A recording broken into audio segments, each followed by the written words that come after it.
Welcome to Scott H Silverman's Happy Hour podcast. Are you stuck, scared, or unsure of what to do next? If a situation with a loved one, spouse, or even a child has started to spiral, possibly becoming dangerous or threatening, it's time to seek help. Let's navigate the crisis together with Scott H Silverman. Okay, everybody, welcome back to Happy Hour with Scott H Silverman. How are you today, Scott H Silverman? I am well, Fred Double D Carroll. Looking forward to getting this momentum going. Boy, you look like you're in a real studio. I am in a real studio. Yeah. I'm in an actual studio. So playing with my cameras and playing with my electronics. good.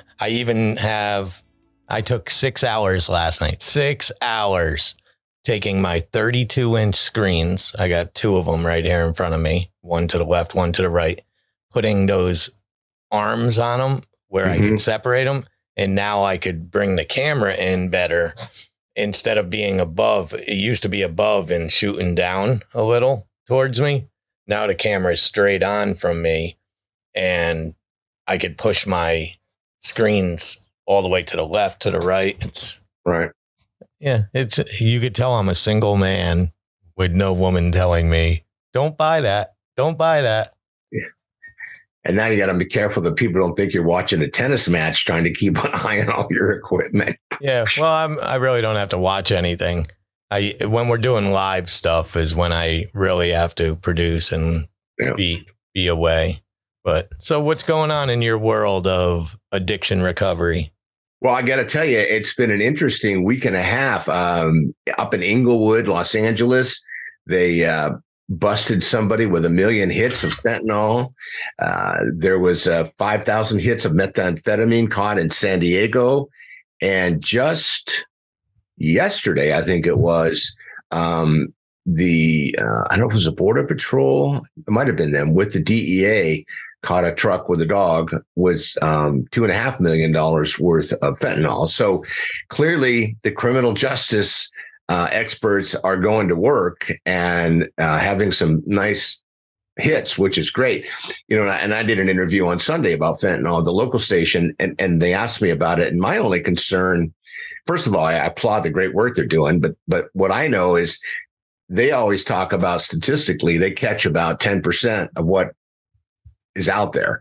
So if the busts are getting larger, and I've talked about this, that means what's getting through is also larger. Right. And, when you look at some of the news in the last couple of weeks, there's been some, cities that have had some communities have had some major overdoses and deaths. So the product clearly is getting out and pushing into the communities, and the level of need, want, desire, and motivation to get a hold of it certainly hasn't slowed down at all, because the spike in overdose rates, percentage-wise, is really nationally really a big deal. And there are some people that are pushing the president right now to make it a national public health crisis, because until we're on this in every community and really motivating kids to make an informed decision before they put something in their body, which has always been hard, because that goes on. So that's been an interesting week of news to watch the DEA and local law enforcement and first responders make these busts, because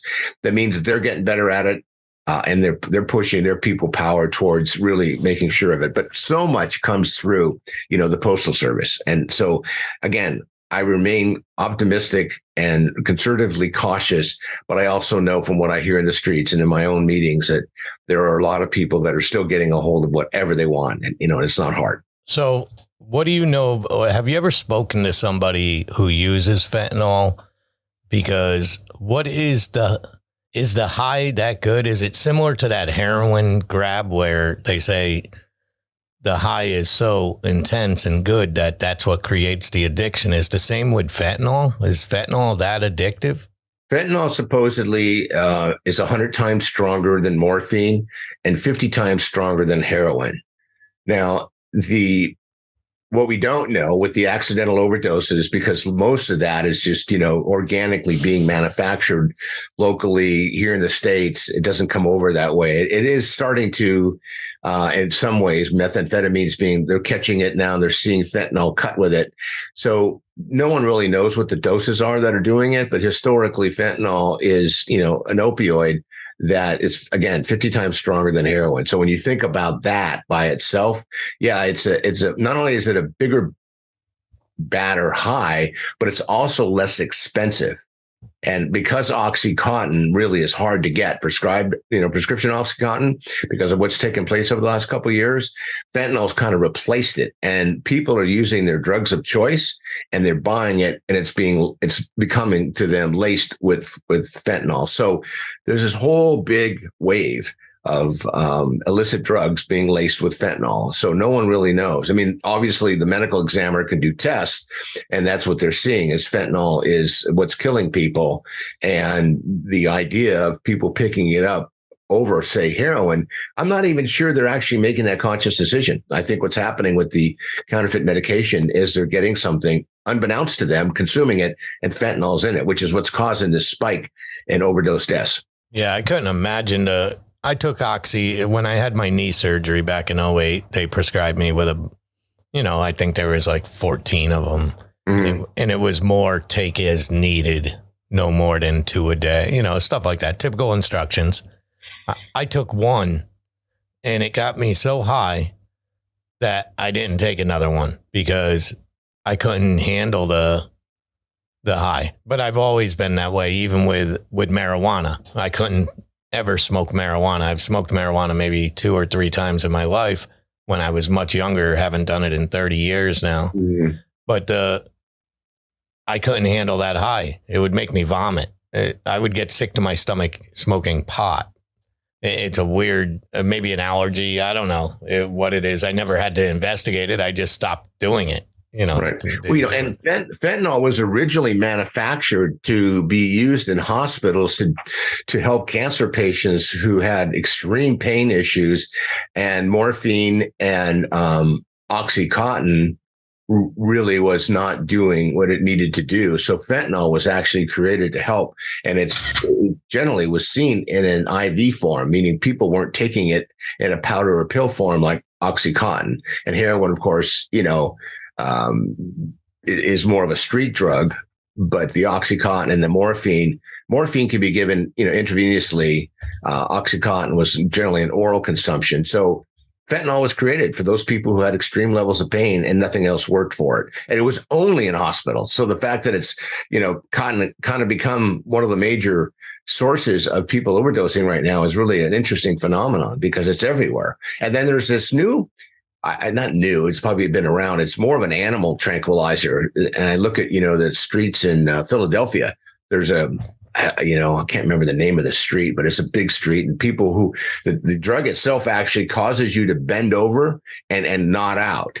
Xenom, XYL something, I believe, but it's a narcotic that's normally used for like elephants and other animals to deal with, numbing them down or putting them to sleep. But it's the drug of choice there in those streets. Is it Henderson Avenue? I can't remember the name of it, but it's, you go on YouTube and you just see these people and they're all kind of hunched over. And it's interesting because that's what it causes people to do. They don't need to lay down. They just do the drug, and then they literally, their head is in their knees, bent over. And it's just interesting watching what's happening in that area. And who's ever making that and sourcing it, hopefully it doesn't get out and about. Right. It's got to be, I'm looking it up now. I want to know what is in fentanyl, but because when I hear the word fentanyl, it sounds very, for lack of a better term, kind of a natural. It doesn't sound as made. Fentanyl has a Latin type sound, like it's a real plant or something like that. No, it's actually a synthetic medication. Good point. Right. Well, heroin comes from a plant. Morphine, is made in pharmaceutical laboratories in a liquid form, but they're all in that opioid family. But no, fentanyl is a synthetic opioid for sure. Right, it is, and it's directly from opium poppy plant. Fentanyl is manufactured in a lab. It's completely manufactured. And right. It still looks like, so reading up on it and always seeing the things, it's hard to, unfortunately, I'm getting numb to it. And that's not good. That means you end up accepting if you get too numb to it. But China still seems to be the top supplier of this. Manufacturer and distributor, correct. So are they manufacturing? See, I'd have to do such a deep dive, but are they manufacturing it legitimately, legally, and then it's getting into the wrong hands, or are they doing it underground and it's going completely through Mexico into the United States? Well, most of what is being found laced in other medication is being manufactured, underground. I mean, it clearly, if it was approved, the DEA would have input and oversight and control of it. But any controlled substance like that coming from a foreign country that doesn't go into a established licensed DEA distribution center, i.e. pharmacy, is illicit drugs. And they're making it, and we're seeing it, coming out of Mexico laced in methamphetamine, which is manufactured mostly in Mexico, the super labs.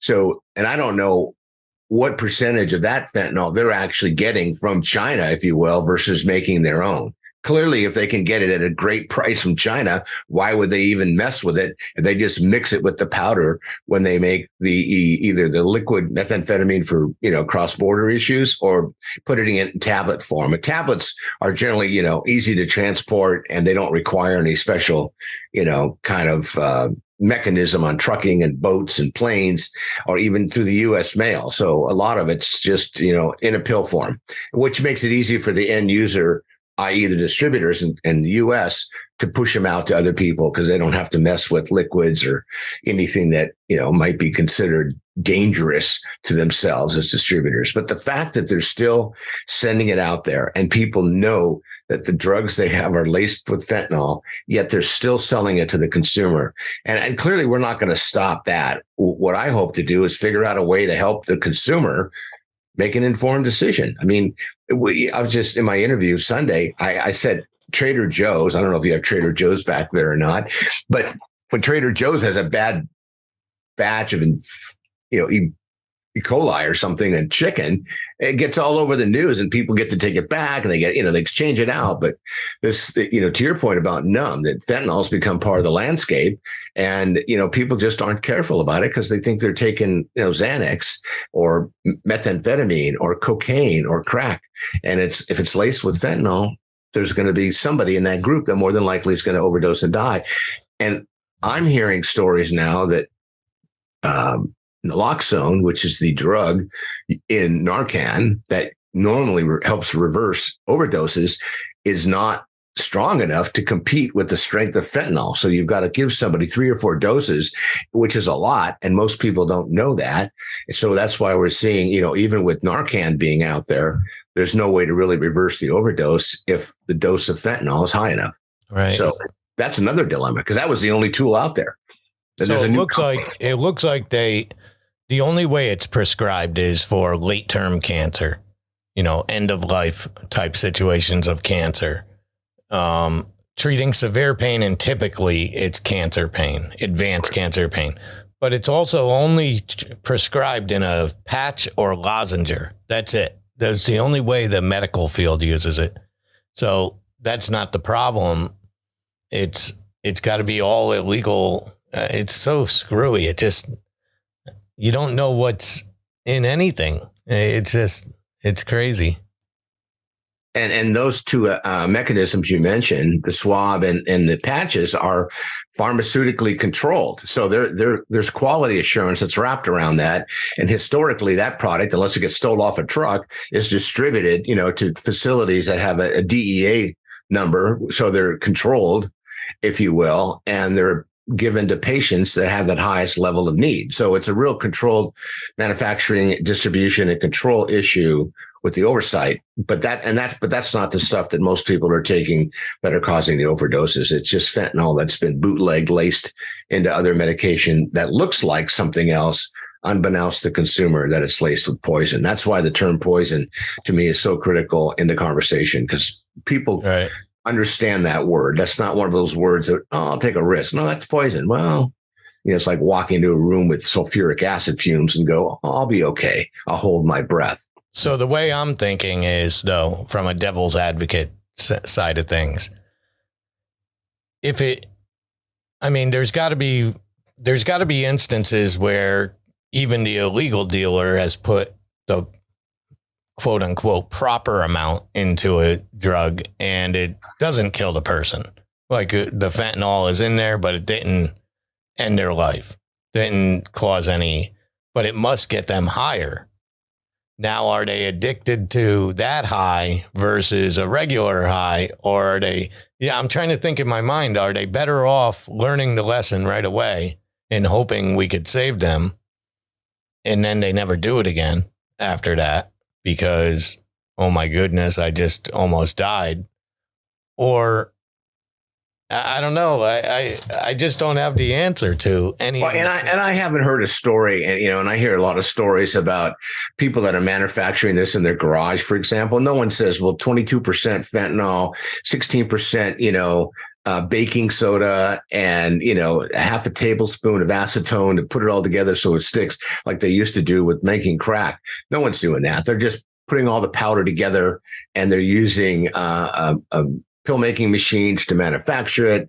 And, there's no quality assurance. They don't care, as long as what they're selling, people want to buy. And if they've experimented with it, even though some of the consumers may have passed away, young people, they think they're invincible. I mean, this is not a drug that people 18 to 45-year-olds, the number one killer in the country right now is opioids. So clearly the consumption level is way up in that demographic, and nobody is taking a look at, one of the things I'm pushing for is fentanyl test strips, where people can actually test the medication that they're about to take, or if they're going to put something in their body, they can test it with a strip and hopefully save their own life.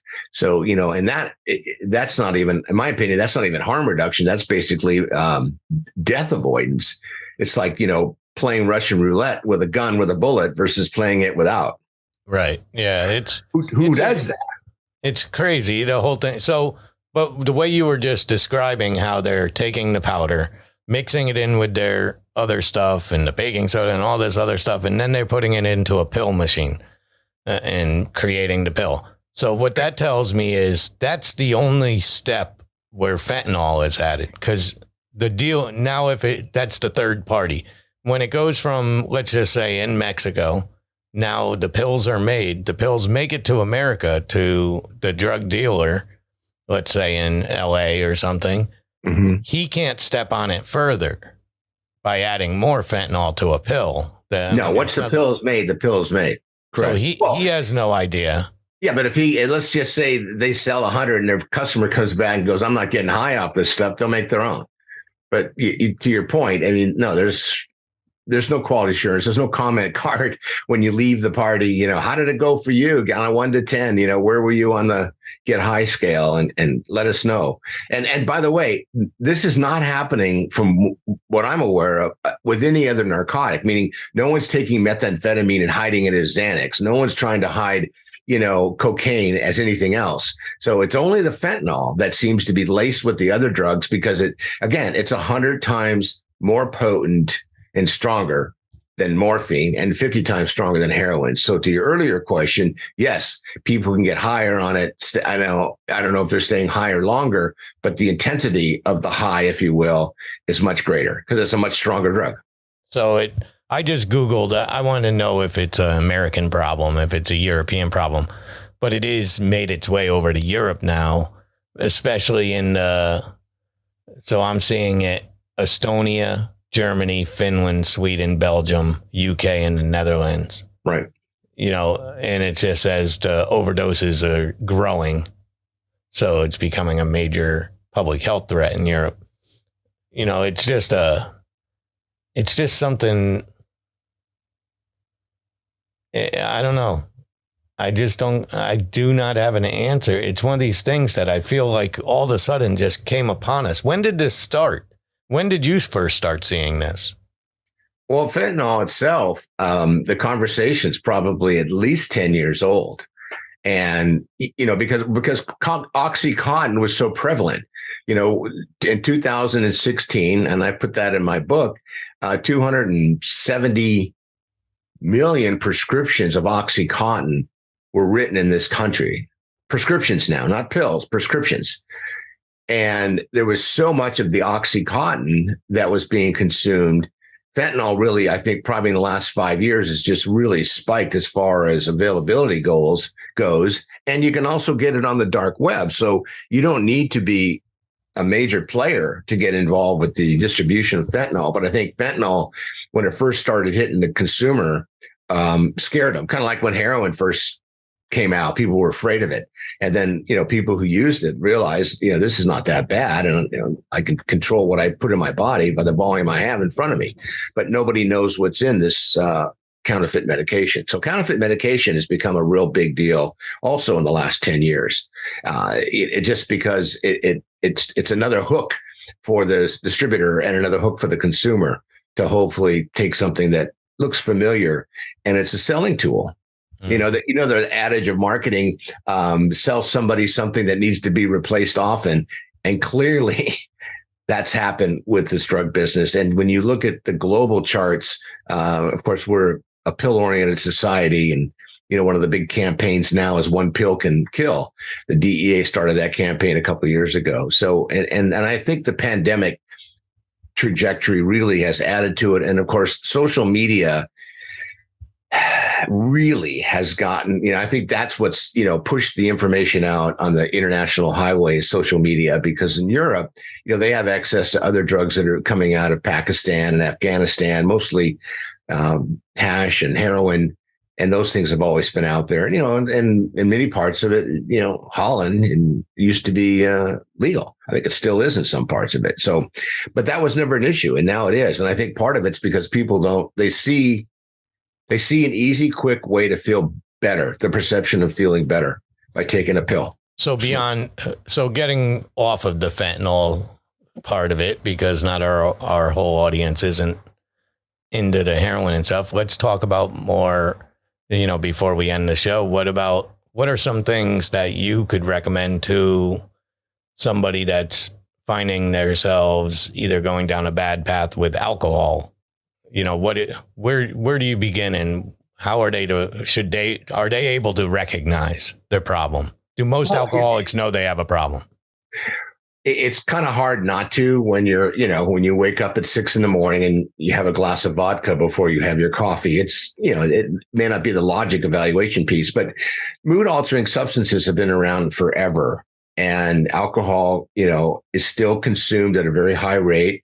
Young people can, get access to it. It's legal almost. Well, it's legal everywhere, but there are age restrictions, but that's never really been a barrier.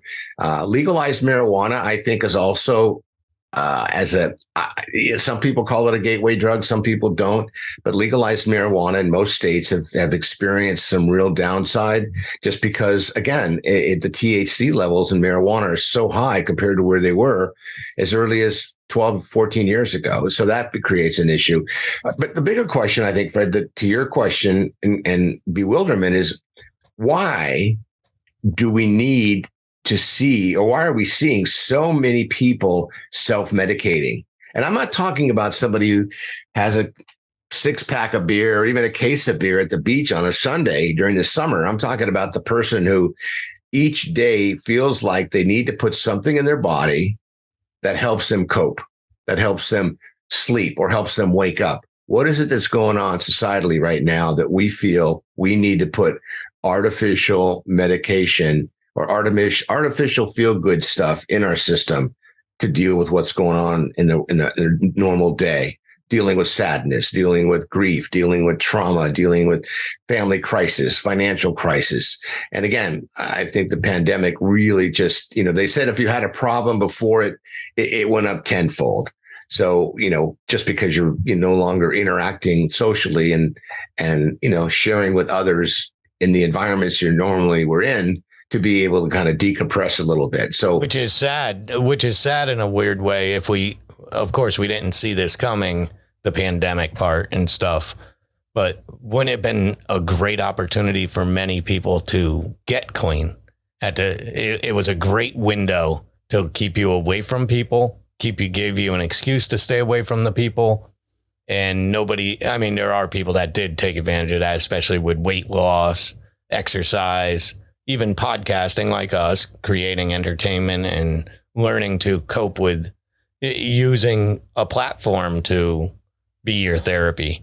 But not enough people, I'm afraid, didn't take advantage of that opportunity to get clean, because it was a good window. Man, most people with the weight conversation, most people didn't take it off. They put it on. Exactly. You know, the sedentary lifestyle took a whole new meaning. And, you know, but look, I think we're a smart race. I think we understand how to approach information gathering, processing data. I think part of it's just, you know, I don't feel right. I want to feel better sooner, quicker, faster. And I don't want to have to work too hard at it. And then the young people, you know, things that have been going on at college and high school level now. And somebody was talking about the other day about teens, preteens, 12, 13, 14-year-olds that are overdosing. And then the suicide rates that have gone up in a couple of different areas. It's just, you know, it's kind of hard, you know, and I want to stay positive about it, but it's kind of hard to try to imagine what the near future looks like. And then, of course, we've got all this dialogue, you know, at leadership level where everybody's kind of fighting about how they get votes for their next election or reelection. And we're not talking about family values. We're not talking about, you know, letting people make informed decisions where, you know, we've got gubernatorial leadership, the superior, you know, court judges.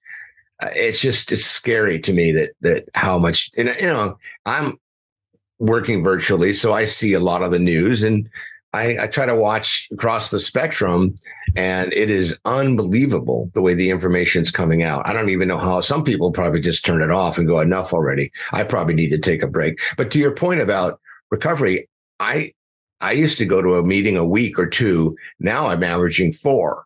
And because I can do it virtually, and I want to preserve the integrity of my own recovery. I've made that decision, and I've watched a lot of people who have really been, you know, caught in the undertow, so to speak, of processing feelings, and many have gone back out to drink and use again because they're not coping well. So I'm hopeful that people will hear something like this and go, "Wait, maybe if it's not working, I should do something different." Yeah. Maybe. Yeah, I guess me never having the addiction issue, it's a little more difficult for me to wrap my head around certain scenarios, but I could understand where you could spiral it further out of control a lot easier than fixing it.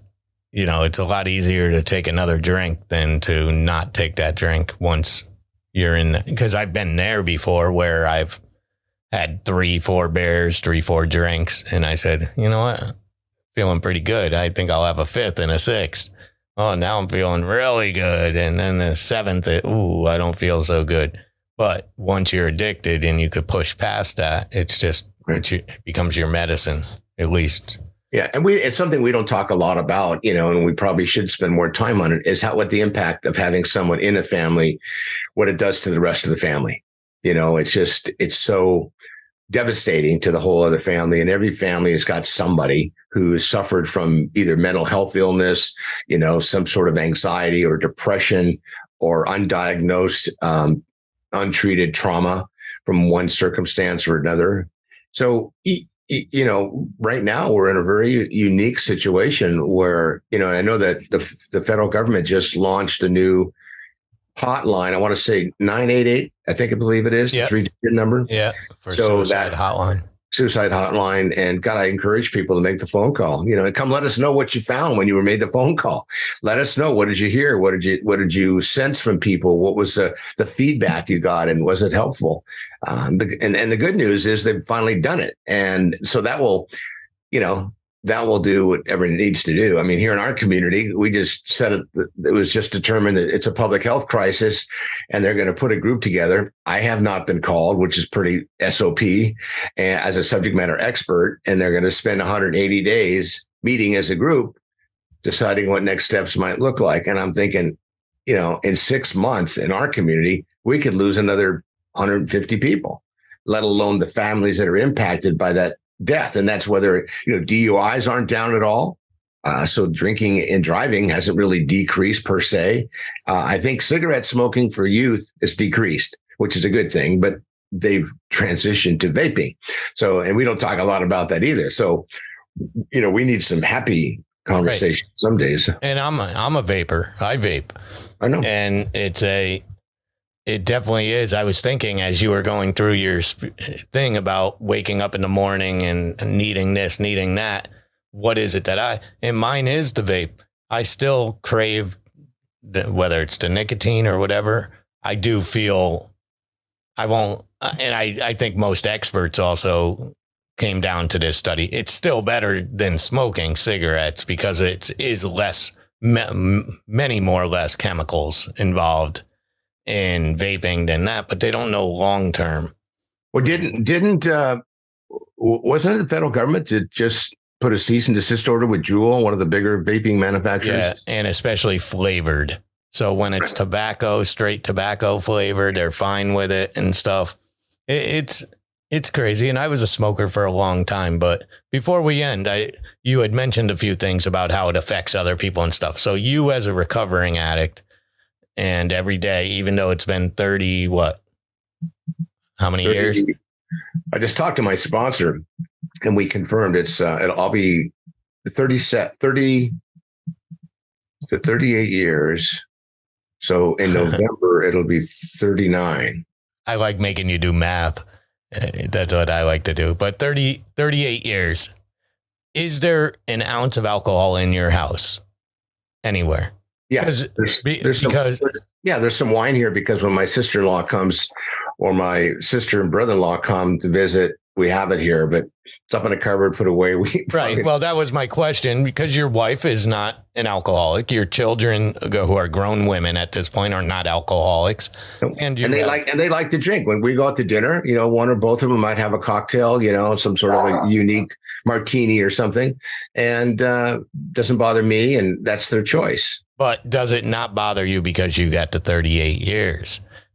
Would that be more dangerous to somebody is there ever a danger zone like within 5 years to drinking somebody or 1 year? Or I think, once you've made a decision and you understand that, one is too many and 1,000 is not enough, the temptation, as long as it's just like, diabetes, as long as you're maintaining your blood sugar level and you're eating the right food choices and you maintain it, then, you can, I don't like the word control it, but you can manage it. Yeah, I think that might be the one thing I do understand using those scenarios, because as a non-smoker now for 5 years, a few of my friends still smoke, but yet when they go out for a cigarette, I don't join them.